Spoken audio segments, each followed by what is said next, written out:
Future event. I'm very excited to have our speakers here today. My name is Rachel Zisk. I'm a reporter for Payload, covering the business and policy of space, and I'm thrilled to be your host and moderator this morning. Before we jump into our first segment, just a note to those of you watching. If you have any questions for any of our speakers during this call, if you're in the Zoom, feel free to unmute and ask your questions at the end of each presentation or as space arises for you to ask your questions, or feel free to drop those questions in the chat and we'll work them in when we get a chance. But our speakers would love to hear what you're curious about them answering. And with that, we will jump right into our first segment, which is Coffee on the Moon, which will be hosted by Inara Tabir. Inara is a science communicator and aerospace connector. She is the president of the Multiplanetary Society and the former executive director of Gaze in Space. Her work focuses on bridging the public and the industry to secure our future in space. In this monthly segment, Coffee on the Moon, Inara will be holding interviews to discuss our monthly topic and how through this topic of reference, we can work together to become a multiplanetary society. So Inara, I'll hand it to you. Thank you so much. I'm excited. Some people are excited about finding water on the moon, but we've got coffee on the moon. So, we're a little bit ahead. I have two amazing people today joining me, and we're going to mix it up a little bit differently. I'm going to have Javen do a presentation. And actually, I want to introduce Javen really quick. And then Javen, will you introduce Carol for me after that? Yeah, sure. Fantastic. So Javen Pierce is an award-winning entrepreneur and futurist. Pierce was the co-founder, vice president, and chief financial officer of Arthrex Incorporated, now estimated to be valued over $30 billion US. His academic and business experiences range from implantable sensors, experimental aircraft, shoe orthotics, sail making, sportswear, sports military products, infection control, orthopedics, urology, aesthetics, wound care, stem cell regenerative meds, medical therapies, cell culture, longevity, and neurodegenerative diseases. His newest venture, Orbita, tackles human aging and the full range of medical care to enable permanent habitation of space. This is what I need. Orbita is developing medical surgical systems and AI-enabled humanoid companion robots that also serve as technical experts, as well as mobile medical support. Replacement organs, drugs, stem cell therapies, and more can be made in zero-G. Orbita is already incorporating live human tissue into humanoid robots. Pierce foresees a future where biologic machines can be purpose-built for human enhancement or as standalone systems. Welcome to the show. Oh, thank you so much. And you brought someone with you today. I did. I brought my illustrious friend and colleague, Carol Robert, who we will take the stage with her momentarily. She's a climate change expert and probably going to win the Nobel Prize for climate change. But first, so what I'd like to do, I'll talk a little bit about Orbita and my varied interests in space technology and space medicine.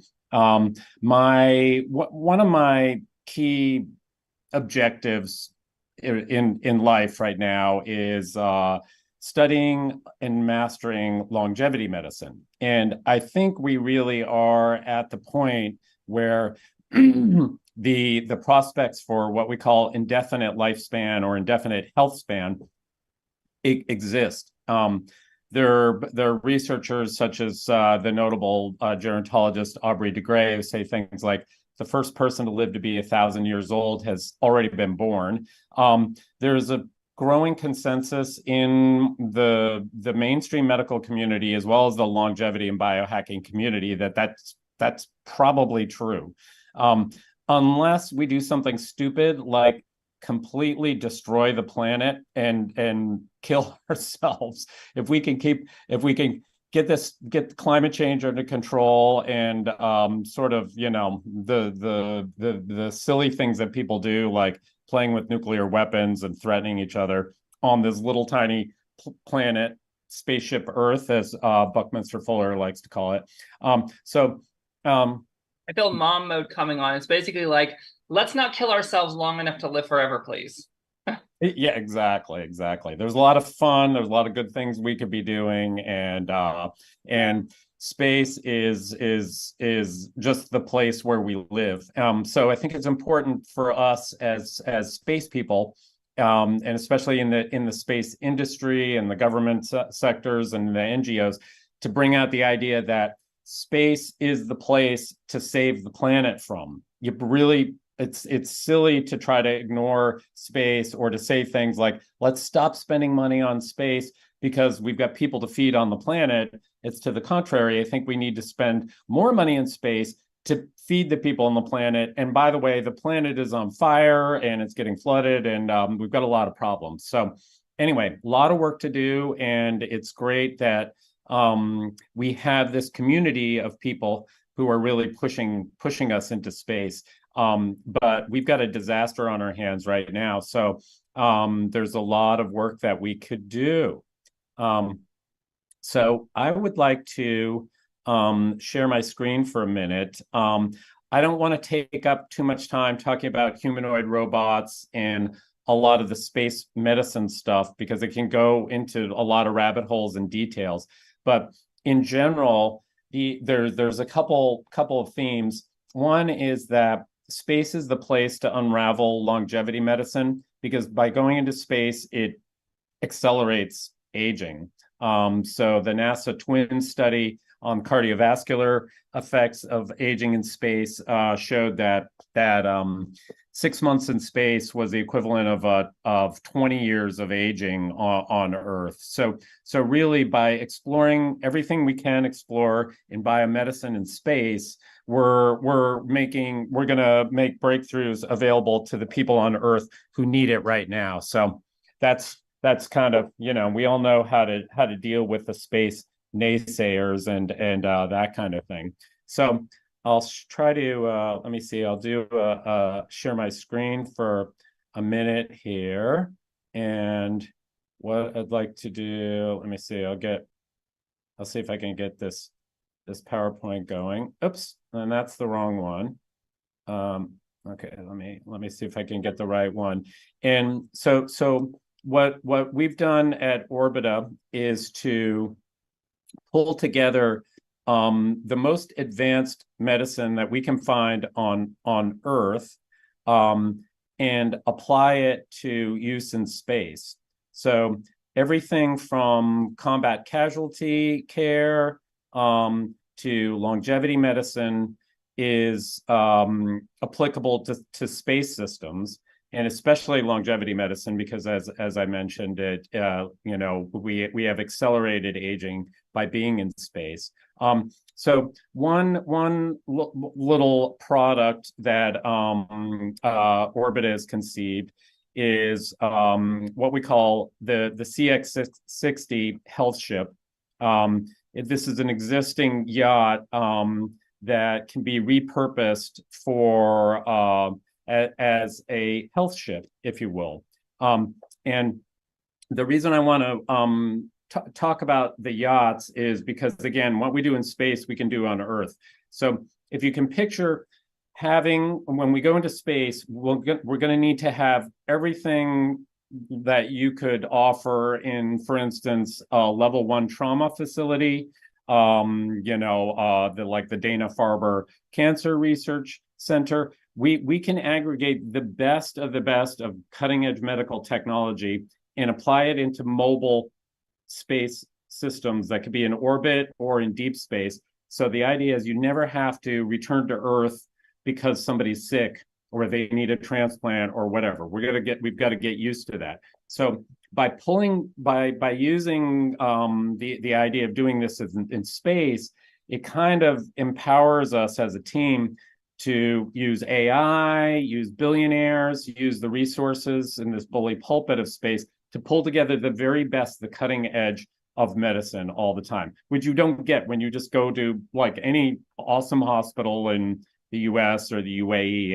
Everybody's got their pros and cons. So the Orbita CX-60 idea is to combine otherworldly wellness, longevity, and emergency medical care and transport into a yacht. Just as an example, and I mean, this could be in a military ship, or these could be in ground-based systems, and certainly in space. But so Orbita is tied into a network of researchers, artificial intelligence, and teleoperator providers to provide the most up-to-date care and options to advance longevity and to respond to emergencies. So just think of high-end military tech where you're out in the field somewhere, maybe somewhere more austere than a luxury yacht, but then you can tap into the best experts in the world and the best AI. So the idea is to have all of this on a luxury yacht with helicopter transport available. You can, our patients can aim to master their maximum health span, which means a healthy lifespan. You'd have a full telemedicine, full medical diagnostics stack. A lot of these tools have emerged. We've got people like Jonathan Rothberg, who's a colleague and a strategic partner with his 4Catalyzer group. He created the breakthrough device to make genomics solid state, and now he's gone into proteomics. He's got portable MRI. This guy is wonderful. I'm a huge fan.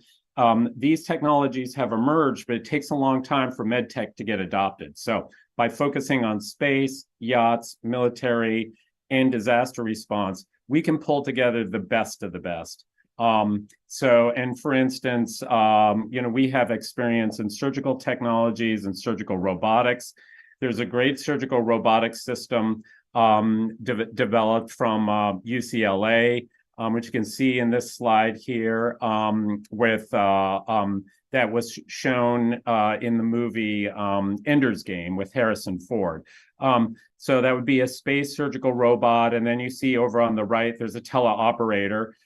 These are existing systems. These can be, and it's an open source system, so anybody can use the software. It's like you don't have to buy the software. You have to buy the hardware from them. That's their business model, but new hardware can be developed.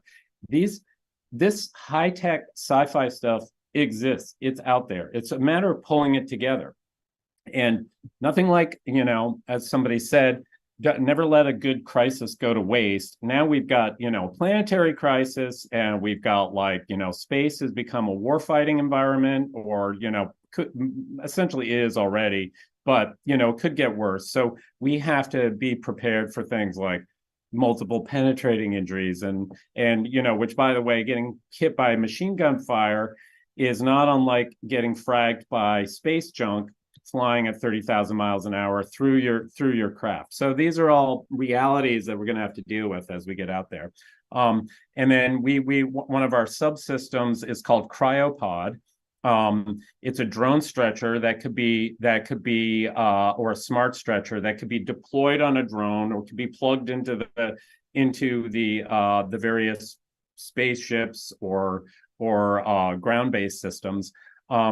The idea is that one of the things we like to focus on is the use of cryotherapy to stabilize the sick and injured, especially for head injuries and spinal cord injuries.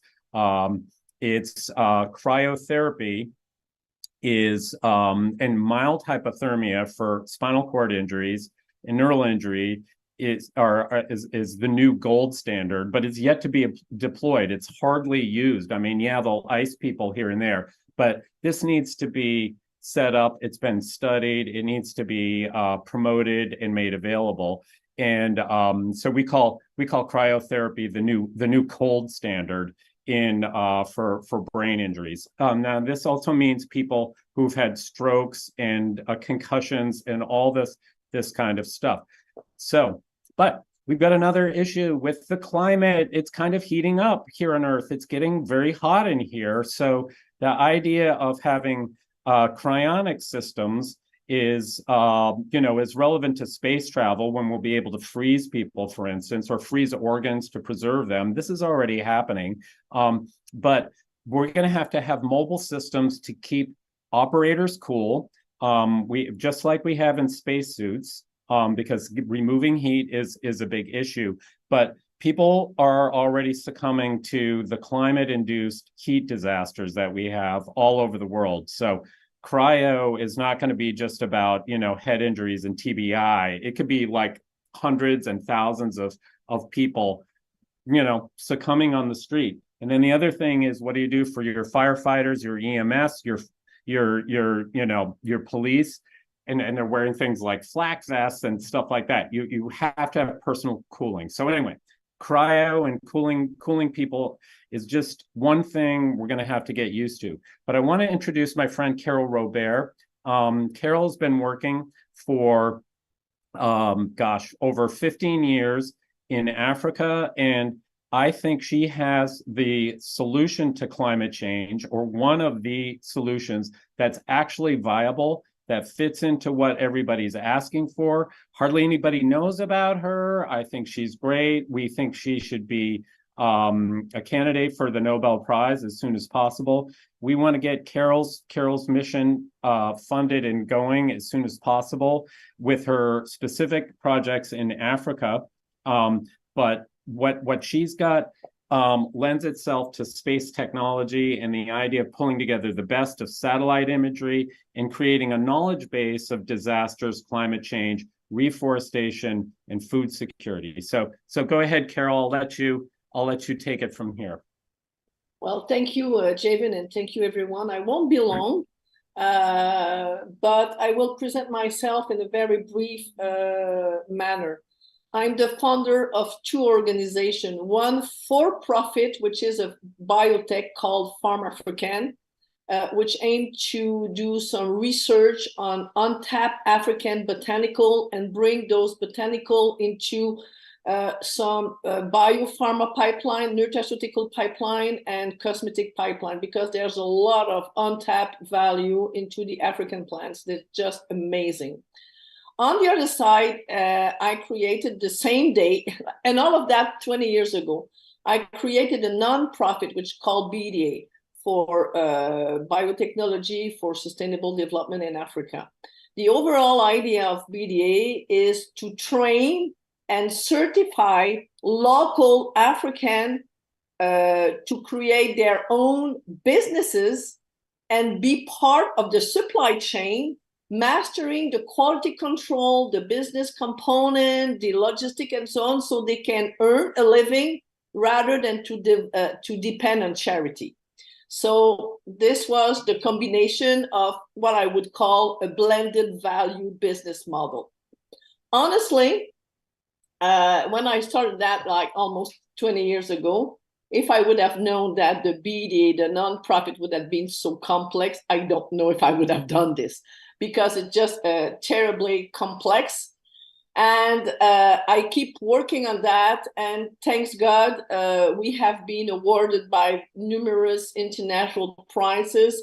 And we're globally invited to all the COP conferences, COP biodiversity, COP desertification, because what we're doing on the nonprofit side is absolutely unique.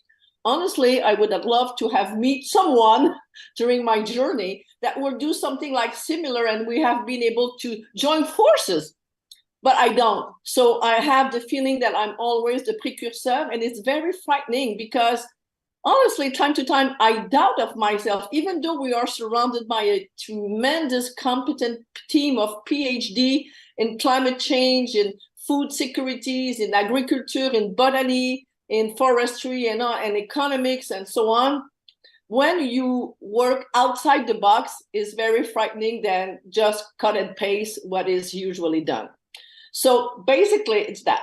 So over the year, we started the DRC Congo in a very difficult location. And we had such a success that our program are now expanding all across the African continent. Our recent expansion is toward the Great Green Wall, because this is a major UN program, 30 years, 30 billion, which was recently at the midterm review.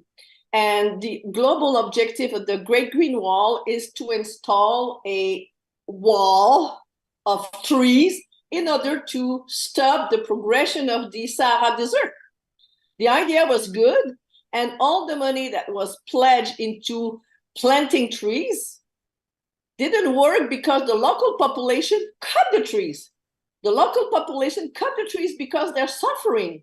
They don't have electricity to have boiling water to make a medication for their kids. They're just so much suffering from poverty that they just don't have no choice. So when they redid the program and they, at the midterm review, they say, well, we need to have some to improve our approach to have the local local population have skin in the game, so they won't destroy what we do on the other side. And because some of our program was already funded by the UN agency, would it be the World Bank, the African Development Bank, or UNDP, someone says, oh, let's talk to Carole, this girl from Montreal, which is doing the program. Because what we do, we create villages, we create ecopreneurs that are, we call them ecopreneurs because they are just not entrepreneurs. They are ecopreneurs because they understand their responsibility toward the climate change, the planet, the preservation of the biodiversity, and so they are a very specific type of entrepreneur. And we train them for a long time. When they are good, we certify them, and we bring them into the supply chain, capable to network with L'Oréal and IFF and Givaudan and all of that. Okay, so they're creating local wealth. So they're protecting their environment. So they have skin in the game, and they're not going to cut the trees that they are benefiting from their enterprise. So globally, now, what is happening is that with the global warming and the climate change and the extreme catastrophe that are coming from heavy storm, heavy rain, fires, and so on, there's a lot of the forest that are destroyed, and destroy with them all the untapped value. So there's an emergency to protect that. So we have created a new program of reforestation. And our program of reforestation is quite different from any kind of other reforestation, which is just planting trees, period. So we have trees that are planted by thousands and thousands and thousands of families, which are paid to plant the tree, and they receive a payment each year if the trees is still on, because we don't want the tree being cut. So each tree is barcoded, and each tree needs to be extremely precisely GPS located, so we can monitor the growth of the trees and to see, and if the trees is still on after 1 year, 2 years, 5 years, and so on, the family who plant the tree continue to receive money. And a similar amount is pledged into a local community fund development, so they can finance local businesses that will be compatible with the existing of the forest and not cutting trees. It can be honey from the bees. It can be all sort of things that are compatible with an existing forest. But this is, in a sense, in danger because the global warming and the impact on this year on El Nino is just terrible, okay? And the climate change create a sense of disaster all over the place. We hear a lot about the disaster in last week in Sweden, in Norway, in Cyprus, and so on and so on. But we don't hear a lot about the disaster in Africa, and there's a lot, okay? And this is affecting food security, it's affecting health, it's affecting water. So I really think, and this is the major topic that Jabin and I are discussing, that there's a huge capability for the space industry community and the space industry technology to join forces to also make available all those solutions to a wider public. Would they be governmental, municipal, but also the people? If the farmers can be aware of something of the forecast for the next few weeks, they can adjust a little bit themselves. They can create some barrier for fire. They can buy sand. They can. There's a lot of things that they can protect their field production. Right now there's a lot of field production of maize, rice, and vegetable that has been totally destroyed by the floating. And I'm telling you, the work community, and this is a topic that we have at the United Nations level, which I'm participating on a monthly meeting. There's a lot of worried about what's going on with the next season. Okay, the vegetable, the fruit's going to be terribly high because there's already a huge shortage. So I would voice for an enlarging sharing of communities that we can join forces to find solutions that already exist within the space community and the space industry, and that we can apply on helping the situation on Earth right now. So I'm stopping right now. Amazing, mind-blowing. I love the fact that you are doing this amazing work, but you're keeping in mind the impact that amazing work can have and the negative capacity as well.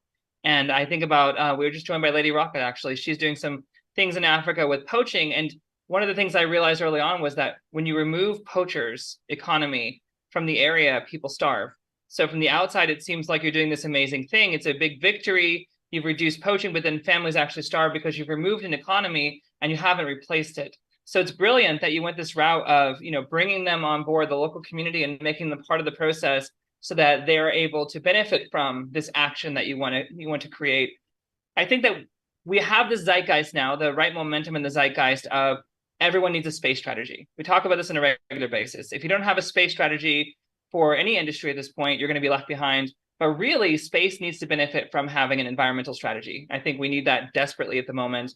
Can you talk to me a little bit about what the space community, what the space industry can do to partner with your sort of initiatives on the ground to help boost those environmental procedures or needs? Yeah, well, thank you very much for your comment. I think that the moment has come to really join forces and create some platform like this one this morning, so we can easily share topics, challenges, solution. And thank you for putting together this meeting this morning.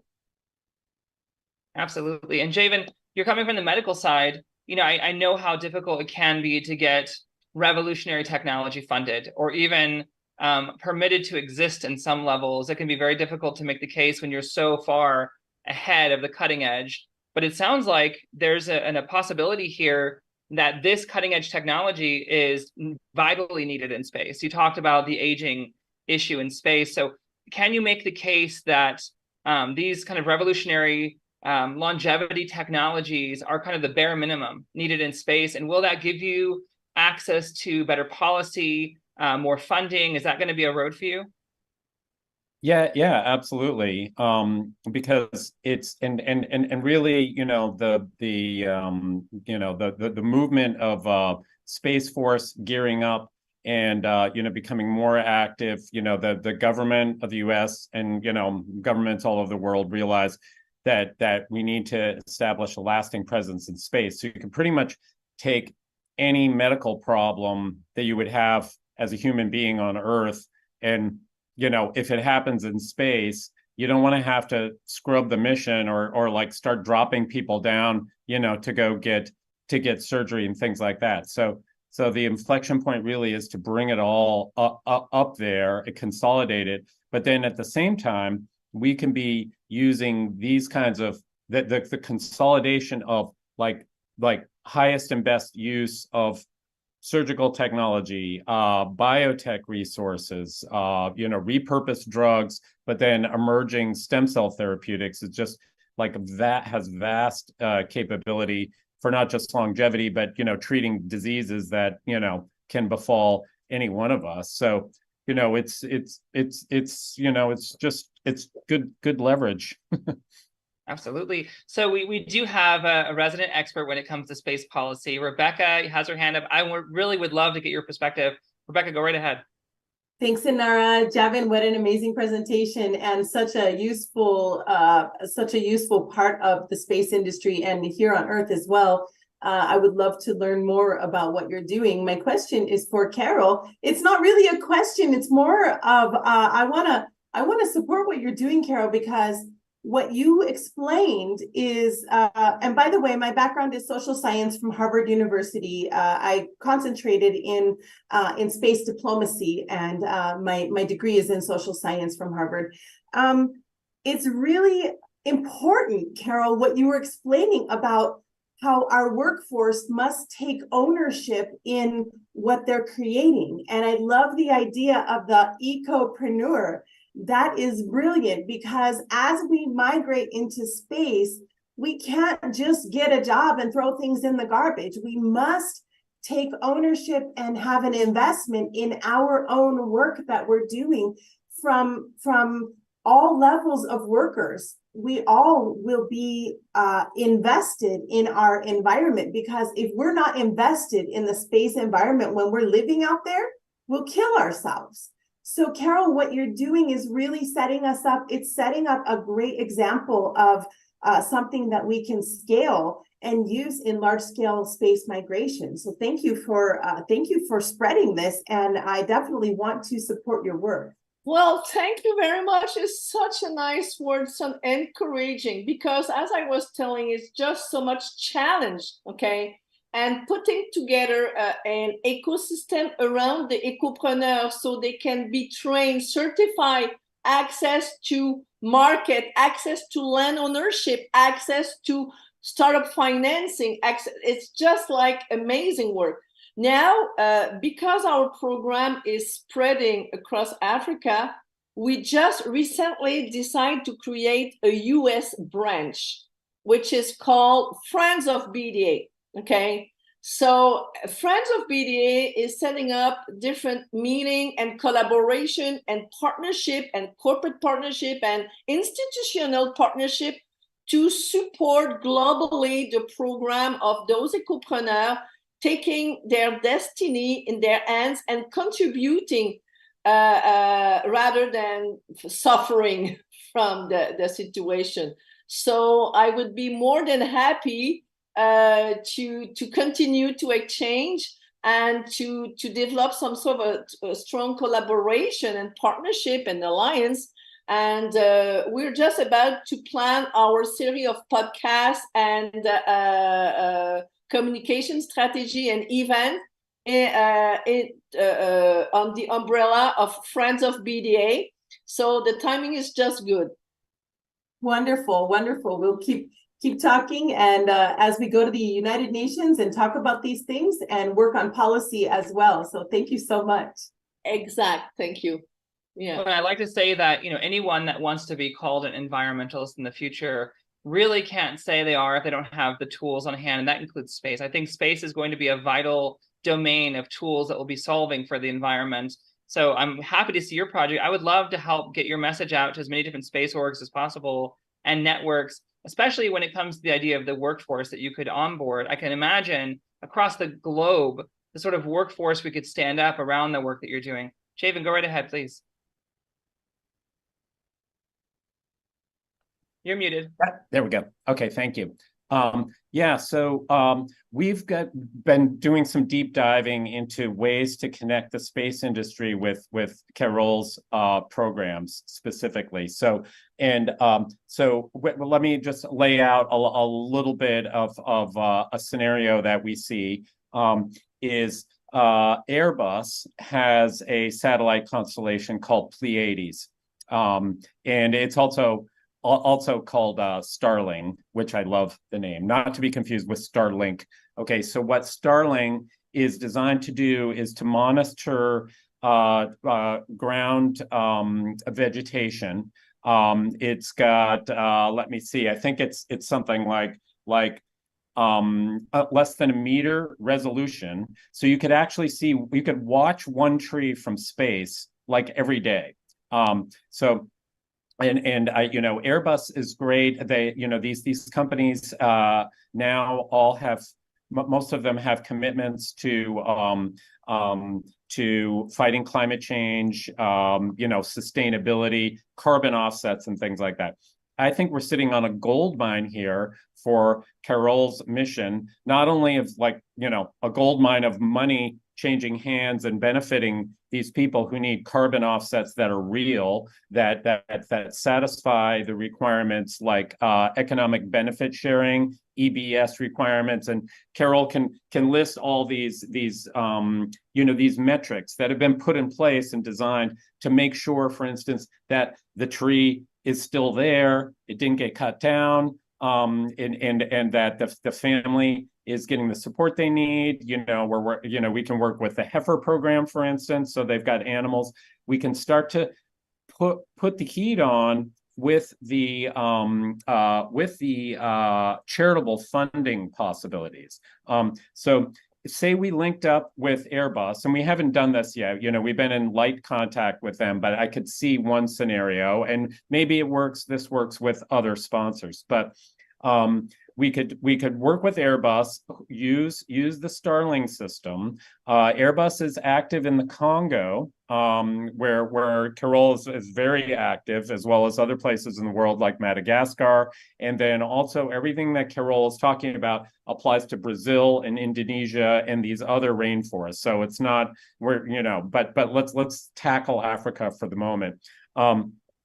Airbus already has a partnership with Nestle. And in particular, the Nespresso brand is kind of forefront. So then you've got, so you just picture George Clooney because he's the spokesperson for Nespresso. There are rare indigenous ancient breeds of coffee that have amazing aromas and amazing qualities, but it's like artisanal coffee that's not mass produced, that lives in the Congo, for instance. And the whole reason I got started with Carol was I was looking for cancer, anti-tumor, and longevity agents, and it's like, oh my God, there's a whole pharmacopoeia of massively, antioxidant herbs, spices, not to mention, the psychedelic fungi and plants and herbs for mind expansion. There's at least 1,100 different ones that have been used by indigenous people. Carol is good because, in many ways, because she connects with the indigenous people and relates to what they want rather than the colonial way of coming in and saying like, okay, well, you got this coffee bean here, let's take this out of there and then we'll start growing it somewhere else and thank you, see you later. So the idea of giving back to the community fits into the it's not the Kyoto protocol. It's the Nagoya Protocol. Nagoya protocols. Yeah. Right.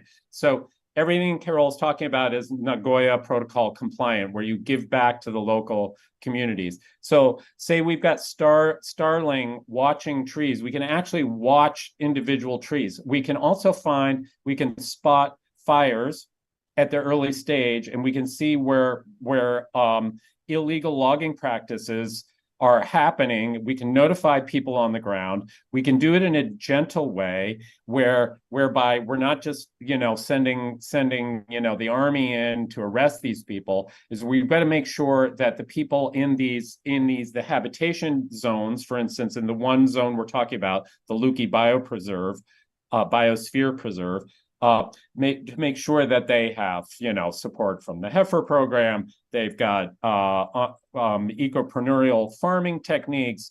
We've maybe got charity gamification going on in the United States where people can watch the one tree that they planted, and they could even visualize it on a game app where you could see what that tree looks like in 20 years, 100 years. And then you could see like all the people that tree supported and the little permaculture. So there's a lot of things that we could be doing. And then Carol, I didn't tell you about this, but I just discovered Rolex is a potential sponsor that we want to go after with this, we've got the coffee, and then time is running out, and then we've got Airbus.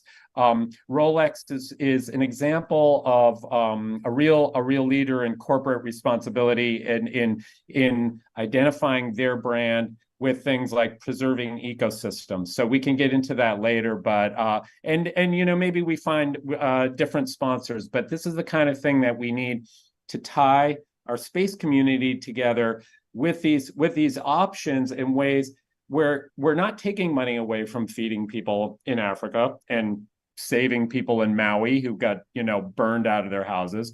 We're doing things like we're providing systems and expertise through our space network where they can be prepared for disasters. They can get a heads up. I mean, can't rely on governments anymore. The first responders to Hurricane Katrina in New Orleans were, you'll never guess the agency who got there first. Anyone? Royal Canadian Mounties. First, they made it before the army. It's like, I'm not even sure how that happened, but I know it's a fact. I mean, we should always check the facts. But anyway, so this is an example of how awareness can help. Well, actually, just to jump on what you just said, I think that there's a great momentum right now, so we can all join forces and create some sort of a committee to roll into the collaboration between the space industry and the space technology to very important, urgent matter and we can use our program as a pilot phase, if pilot can say, while protecting immense millions of hectares. I just want to tell you a very funny story. In my beginning, 20 years ago, I happened to travel into the deep center of the equatorial forest, in the place where nobody wanted to go, but I love those things, so I traveled there, and I met and I was introduced to the Pygmies, and since there I'm very close from the Pygmies community. And the first time I arrived, everybody was dressed with their ancestral things and so on, with their mark and the paint on the faces and so on. And to be honest, I was just amazed because all those women was there, tall and naked. They were 60 years old, 70 years old, and they were so beautiful. And I said, what's going on here? What's going on here? And I talked to them and I said, could you share with me what's going on? They said, well, this is easy. They went here in the trees and they collect this and special leaves, and they said, we crunch that and it's some sort of a paste and we put it. They have such an incredible untapped recipe, ancestral knowledge. They understand, and the Pygmies lives in a very strong harmony with the nature. And it provided me some sort of a fear that if we don't do something fast, all of that will disappear very fast. So there's an emergency that we all join forces, that we create some sort of a official collaboration, communication, and that we can enlarge the corporate community, because as of right now, each corporation works secretly in their business plan, but they can join forces in something bigger than them, because if they don't, they will be affected personally, individually, in any way. So let's work on collaboration, sharing information, commitment, and so on. We are all together. And maybe after this meeting, we can share addresses and contacts so we can build something. Absolutely. We actually have a celebrity in the room. Lady Rocket, do you mind if I bring you in for a moment? Are you on the line with us? So I think Lady Rocket's muted. You can always tell it's her by her hair. Yeah. Give me one moment. I'm actually going to see if she's on, and then I'll be right back.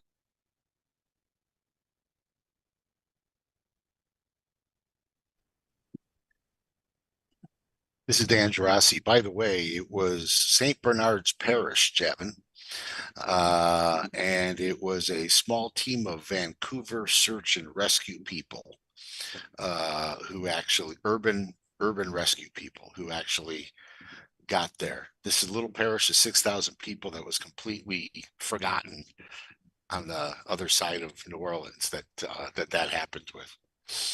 Oh, fantastic. Yeah, that's great. I remember that. So it looks like Lady Rocket may have stepped out of the room. I want you to meet, though, Carol. She's doing a lot of amazing work in Africa as well, and I love the collaborative spirit that you both bring to the table. Here I am. Lady Rocket, thank you so much for joining us. I would love for you and Carol to meet. Can you talk a little bit about what you're doing in Africa? Absolutely.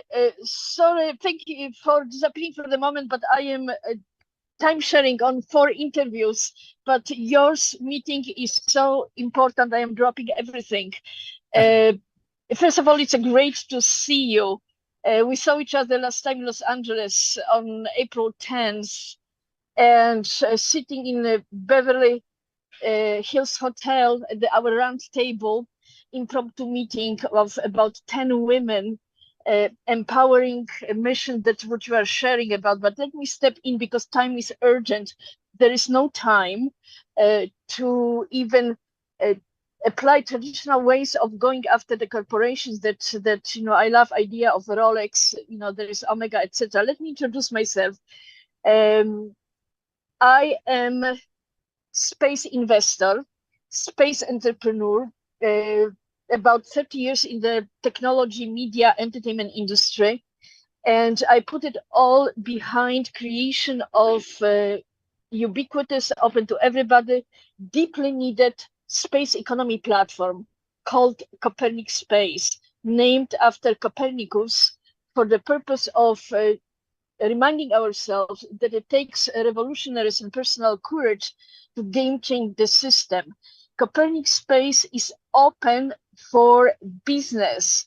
And I am emphasizing word business as a space business because we have created a platform, system, legal infrastructure to allow you to bring your project as a space asset on our platform so it can get exposed, funded, and accelerated.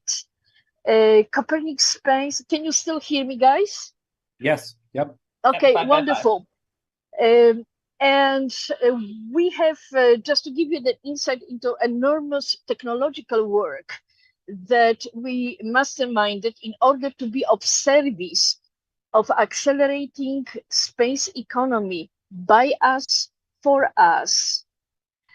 So space is not only for corporations and billionaires. We have deployed blockchain technology, of course, and smart contracts, but most importantly, we surrounded it by incredible range of initiatives and investments that break the monotony of what people think space is, science, exploration, and bring more flavor of Rolex's Lady Rocket.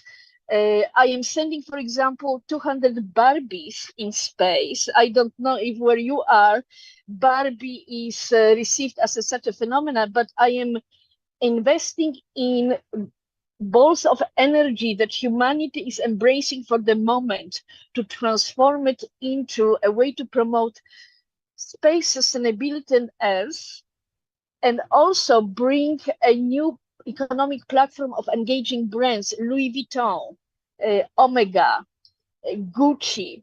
I am making investment in owning actually a Rocket. I decided that I need to own a Rocket in order to create a compelling display of space being of service to what you were talking about, stem cell, genetics, but to take it outside of the laboratory and very narrow throat of NASA activities, which are amazing, but they are not attracting neither investors nor attention of the public.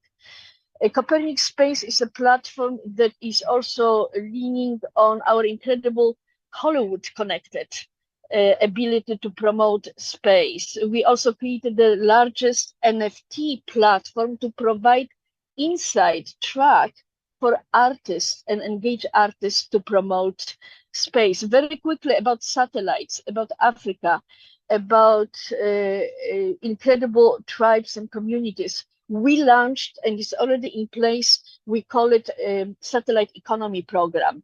Copernic Space has millions of dollars worth with satellite data placed on Copernic Space so you can easily acquire it and access it and resell it.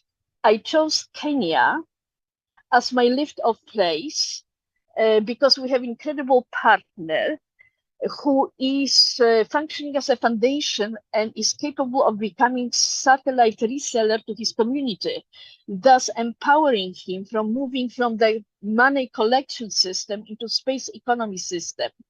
also Kenya, because someone that I know from my past life, Meg Whitman, who is a former CEO of HP and eBay, happened to be a newly appointed American ambassador in Kenya. So her ability to grasp and understand power of technology as a builder of new economies is significantly better than anywhere else. I also have a Lady Rocket Foundation, which functions as one of the first blockchain and NFT-based foundation. I have founded something that connects NFTs, Africa, wildlife, and satellites. And this is just one of many examples that I want to share with you to leave you with something to think about. And like it was suggested by Carol, Reconnect, Satellite Rhino as an NFT became phenomena. It was launched by Lady Rocket Foundation with Copernicus Space and Spaceables because I am using art and NFTs to fundraise for acquisition of satellite data. So Dr. Johan, my partner in South Africa, can acquire satellite data to locate poached rhinos. Why am I doing it? Also to spread the news among non-space people that space is so useful in protecting us and wildlife and everything that we live. I just also started a satellite campaign. I am addressing President of Microsoft, CEO of Planet, which is the largest, one of the largest satellite companies, as of a couple of days ago, because of complete lack of participation by mega satellite company in being of a value in a situation like Maui. I live in Malibu area, so we are on fire pretty much at any moment. So Copernicus Space created a platform to allow us as community to access satellite data, so we own it, so we can protect ourselves, so we can locate fires in time to know which way not to run. And you were talking about big corporation, you were talking about this confinement into their own universe. That's one of the challenges. I am using Twitter for the public communication, and my discussion about satellite companies not doing enough to help us on planet Earth is not as much fun as Barbies, but it's very, very compelling. So there is enormous amount of funding energy in what we are doing, because it's not only about money, it's about the energy that you put behind money. And I am without my morning coffee, so I'm jumping a little bit. It's very early in Los Angeles. But no worries. I We're would... almost out of time. It's actually a good time here. We have about 5 minutes. I want to connect you, all of you, offline once we end the show. Yes, and just quick, if I can, at 10 a.m. Los Angeles time, I am hosting incredible Twitter Spaces event. We'll have incredible people, and I will be talking about our passports, which Inara knows, that allows you to become space entrepreneur and gain asset to our resources, because all of us need to become space entrepreneurs. So 10 a.m. Twitter, it's under Lady Rocket Space. Thank you for inviting me, Inara. Is that today and tomorrow at 11 a.m. we have Barbie's launch, collaborated with Mattel, and using Barbie to attract attention to sustainability. Of course, Ukraine. I have a major project in Ukraine, sending Barbies to Ukraine to call attention to the life of the children in Ukraine, which are kind of left behind in all the attention we are paying. So Barbie in space as a teaser, attention getter, and big money maker, because I'm talking to Sotheby's about auctioning it off also. So Inara, thank you. Great to have you. And we are launching Gay Barbie. We have it also as an NFT and as a Barbie. Well, we'll have to talk about that for sure. I'm all on board when it comes to activism. Thank you so much, Lady Rocket, for coming on and sharing with us. So to connect the dots, I really feel like the most mind-blowing piece of this is the way that you were able to make all of this real. So between having this medical answer for what's happening in space and deriving some of those procedures or cures straight from Africa, but ensuring you're not just taking them. Carol, your activism and the way that your activism is so pragmatic in the sense that you're making sure people are funded on the ground, and we're not making solutions that create problems. And Lady Rocket, your dedication to using luxury brands to fund these initiatives, I think the three of you could do a lot together. But I think we should keep the conversation going for sure. You can find all of us on our socials. We'll post them in the chat here. We'll also post them on our LinkedIn after the show, so you can follow the amazing people here and the work that they're doing. Thank you so much for joining us for Coffee on the Moon. We have time for maybe one question. Anyone here? I just want to say how impressed I am that we're bringing luxury brands in to join us in making this an amazing endeavor. That is really impressive. And the more that I've been looking into this, the more I'm seeing that a lot of brands are doing it with purposeful engagement. They're not just doing it as a cover up to say that they're, the greenwashing effect, that they're like, yeah, sure, we have a little project that helps fund environmental concerns. No, they're really doing it. And a lot of companies are really making change, and these companies are very wealthy and they can do it. So that's my thought on this. Is it's so nice to hear that these luxury companies are getting involved and are helping out.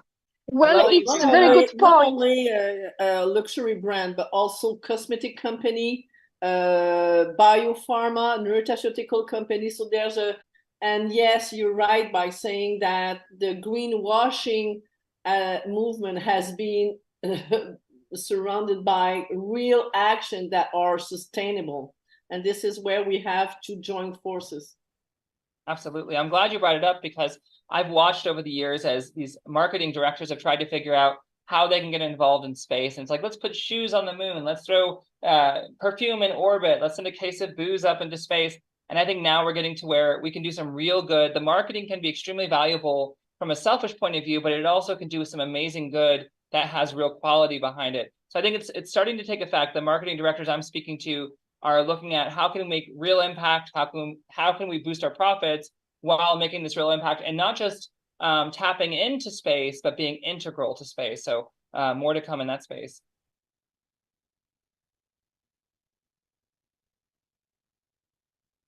All right, well, thank you so much. I just want to thank you very much, because it was very inspiring meeting all of you this morning. Thank you very much. Absolutely. Thank you for joining us. And we'll definitely have to have you on again at some point to talk about, how much further this has gone.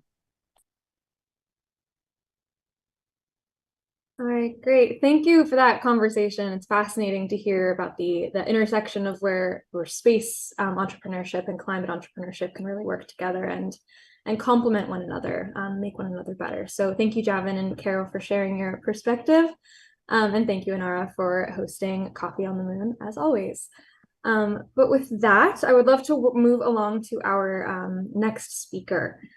As a reminder to everybody listening in the audience, if you have any questions for our speakers, please do feel free to drop them in the chat, or if you're in the Zoom, to pipe in, turn your mic on, and ask yourself. But with that, we will move along to our next speaker, Dan Gerasi. Dan is currently the President and Chief Operating Officer of Freefall Aerospace, a developer of communications infrastructure technology for cislunar and terrestrial applications based in Tucson, Arizona. Prior to Freefall, Dan was President of Voyager Space Services, a provider of business operating services to emerging space companies and a unit of Voyager Space. Dan is also the chairman of the board of directors of the Planetary Society, the world's largest space advocacy group promoting the robotic and human exploration of space, founded by Carl Sagan, Bruce Murray, and Lou Friedman, and with Bill Nye as the current CEO. He was elected to the board in 2003 and has been chairman since 2006. He has more than 35 years of experience as a senior executive in the investment and asset management industries. His prior roles include managing partner and co-founder of Cygnus Investment Partners, president and CEO of Phoenix Investment Partners, president and CEO of Pioneer Investment Management USA, president of Fidelity Investments Private Wealth Management Group, and other executive positions at Fidelity, Midland, Wallen Capital, and EF Hutton. Over the years, Dan has served on a number of boards and nonprofits in Boston, New York City, Toronto, and Connecticut. He is a member of the board of the Foundation for the Future, where we are today, focused on space policy and workforce development for the space economy. He is a past board member of Junior Achievement and a supporter of Best Buddies International. He currently lives in Seabrook, Texas, and works in Tucson, Arizona. Dan, welcome to the stream. Thanks, Rachel, and hi, everybody. That introduction was just the way my mother wrote it. Yeah, I'd go between hot and humid to hot and dry. So there's no escape for me. I had the pleasure of being at the SmallSat conference in Logan, Utah, all of last week, where several thousand